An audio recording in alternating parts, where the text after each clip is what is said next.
Greetings, everybody. Welcome to Liberty Call. Today is Monday, October 23rd, 2023. Hope everybody's having a fantastical day out there in the interwebs. Had a pretty good weekend here in Colorado. More leaves falling all over my yard. So my driveway is covered with oak leaves right now. So hopefully the wind just blows them away and so I don't have to deal with them. But anyways, had a pretty good weekend. Sports-wise, my Cougars lost to the Longhorns. If they had have not played so poorly in the first quarter, they probably would have had a good chance there at the end. And, bad spot is what it is.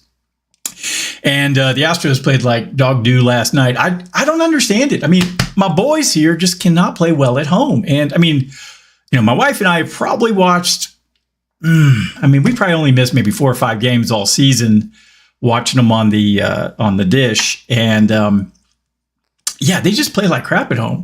They go on the road and they're like world killers. I think they were 51-30 on the road this year. Just excellent. But for some reason at home, it's just not good. So fingers crossed for tonight. They're playing at home. Game 7 kind of reminds me of the 19 World Series versus who was that? The Nationals, when we lost every home game and wound up losing the series. And at this point, my wife and I have kind of talked about, bitched and moaned about it that, this team does not deserve to win the World Series. As badly as they played at home, and yes, they're great on the road. They have the talent to win it, but it's just something happens there at the juice box. But anyways, all right, let's get to the financial stuff. Markets look angry again today.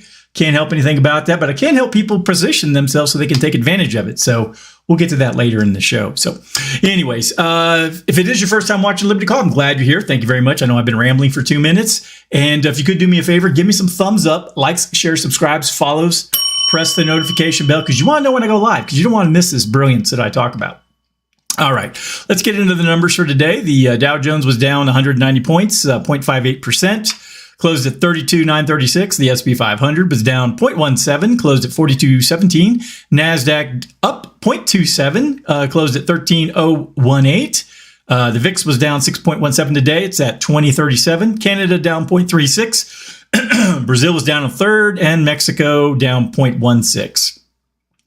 Over in Europe, Germany up 0.02. The UK down 0.37. France up 0.5%. The Netherlands up 0.41%. Spain down 0.37. Italy up 0.74. It's just back and forth. Switzerland down 0.16 and Portugal down 0.19. Russian exchanges were mixed today. The MOEX down 0.17. The RTSI up 0.91. And the Asian markets, the Nikkei in Japan was down 0.8%. Australia down 0.82. New Zealand down 0.26. In China, the Shanghai was down 1.47. The Shenzhen Component down 1.51. China 50 down 0.62. DJ Shanghai down 1.59. Hang Seng down, that was closed. And the Taiwan weighted was down 1.15%. So, like I said, angry markets. But, again, if you've been paying attention, this is not surprising. I've been expecting this for quite a while at this point. All right, let's go ahead and get into the weekly economic update.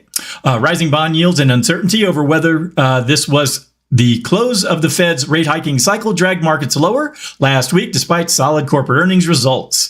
The Dow Jones sank 1.61, the S&P 500 fell 2.39, NASDAQ slumped 3.16, and overseas markets fell 1.67. Rising yields sink stocks. Stocks rallied to start the week on earnings optimism before losing momentum over rising bond yields. Yields rose after traders speculated that strong economic data might persuade the Fed to raise rates. That's not surprising. By midweek, stocks turned lower as the 10-year Treasury yield moved above 4.9% for the first time since 2007, while mortgage rates hit 8%, the highest level since mid-2000.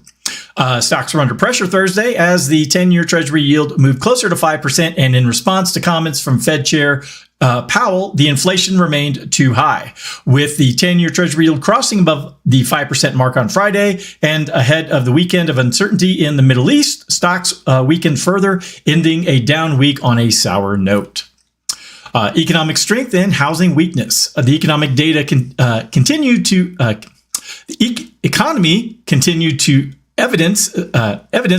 surprising strength, according to data released last week. Despite worries of a struggling consumers increased their spending as retail sales rose 0.7% in September, well above the forecast of 0.3% rise, while the industrial output jumped 0.3%, exceeding the forecast of a 0.1% gain.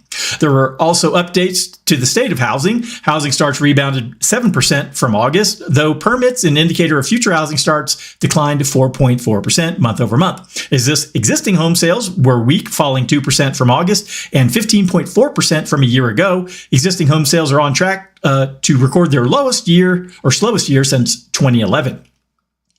Economic data this week. Tuesday, we have the Purchasing Managers Index. Wednesday, we have new home sales. Thursday, gross domestic product and durable goods orders and jobless claims. And Friday, the Personal Income and Outlays Report and consumer sentiment. A bunch of companies are reporting earnings this week, so let me take a deep breath.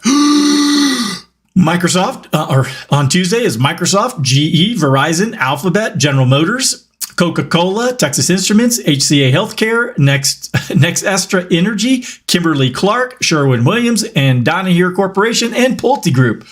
That was a lot. Not nearly as much on Wednesday. Wednesday is the Boeing company, IBM, ServiceNow, Thermo Fisher Scientific, General Dynamics, O'Reilly Automotive, and T-Mobile. Thursday, Amazon, Intel, Ford, MasterCard, Merck, Northrop Grumman, UPS, Comcast, and Honeywell. And Friday, short list here, AbbVie, ExxonMobil, Chevron, and Colgate-Palmolive. All right, so that's the weekly update. Are y'all as updated as I am out there? I hope so. All right, let's get to the market recap. Dow falls as energy stocks weigh. Big tech earnings are eyed. All right, on Monday, the Dow Jones experienced a decline driven by a combination of market factors. While there was a reversal in Treasury yields and a rally in the tech sector, weakness was observed in energy and financials. Treasury yields retreated from their multi-year highs, with the 10-year Treasury yield falling to 4.854% after reaching a 16-year high of 5.025%. The surge in long-term Treasury yields was influenced by factors like robust economic growth, inflation concerns, and increased supply due to higher borrowing costs by the U.S. Treasury. Investors were looking forward to a busy week for corporate earnings, especially in the tech sector, with Microsoft and Alphabet set to report their September quarter results. Alphabet faced regulatory concerns as the Japanese Federal Trade Commission launched an investigation into alleged antitrust violations. Ooh, shame, shame, shame. Energy stocks, on the other hand, struggled as Chevron fell over 3% after announcing a $53 billion deal to acquire Hess Corporation. Despite this decline, the deal is expected to strengthen Chevron's assets in Guyana and boost its oil and gas production. Additionally, a 2% fall in oil prices and concerns about oil supply disruptions amid the Israel-Hamas conflict added pressure to the sentiment on energy stocks. In the cryptocurrency space, Bitcoin saw a rally of over 5%, surpassing 31,000 per coin. This surge was driven by growing optimism regarding the potential approval of a spot Bitcoin exchange-traded fund. Several financial firms, including BlackRock, Grayscale, and Fidelity, have filed applications for a spot Bitcoin ETF. The prospect of a Bitcoin ETF gained momentum after a legal ruling against the U.S. Securities and Exchange Commission's ability to reject Grayscale's plan to convert its GBTC Bitcoin fund into an ETF. Notably, companies in the crypto sector like Marathon Digital Holdings, Riot Blockchain, and MicroStrategy Incorporated recorded gains on the day. All right, so it looks like the Feds might be getting their heads out of their butts when it comes to the crypto. But again, I'm personally, why do they have any say in the matter? I mean, I don't remember voting and saying, hey, we want to let the government have a say in the matter. I don't remember doing that. I mean, the federal government only has a couple of purposes: common defense, diplomacy with foreign countries, and ensuring a free trade zone within the United States. That's all. All this other stuff that they do, they just do it. No one seems to, object to it. They just steal our money and do it. So anyways.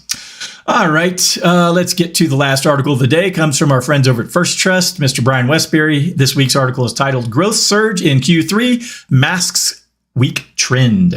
So let's see what he has to say. All right. The third quarter of this year saw a robust expansion in the U.S. economy, with real GDP growing at an impressive annual rate of 4.7%. This pace marks the fastest quarterly growth since 2014, except for periods of economic reopening during the COVID-19 pandemic. However, the underlying trend remains slow, with an annual growth rate of just 1.9% since the pre-COVID peak in 2019. Despite the strong Q3 performance, concerns about a looming recession persist. This anticipation stems from a shift in monetary policy, as the money supply has decreased by 3.7% in the past year. Moreover, the yield curve has been inverted since late 22. Which typically suggests a recession on the horizon, and it's expected to persist for several months. The higher the short-term interest rates resulting from this inversion may lead to reduced risk-taking and business investment. Although job growth has been rapid, with payrolls up 2.1% in the past year, it is happening at a time when unemployment rate is less than 4%. This indicates potential vulnerability for employers if there's a drop in demand. Looking ahead, while the economy grew rapidly in the third quarter, the forecast for Q4 and beyond is considerably slower. In Q3, real consumer spending on goods and services increased by 4.7%, driven by solid growth in retail, sales, and services. Business investment is estimated to have grown by 4.5%, with notable gains in the intellectual property and equipment.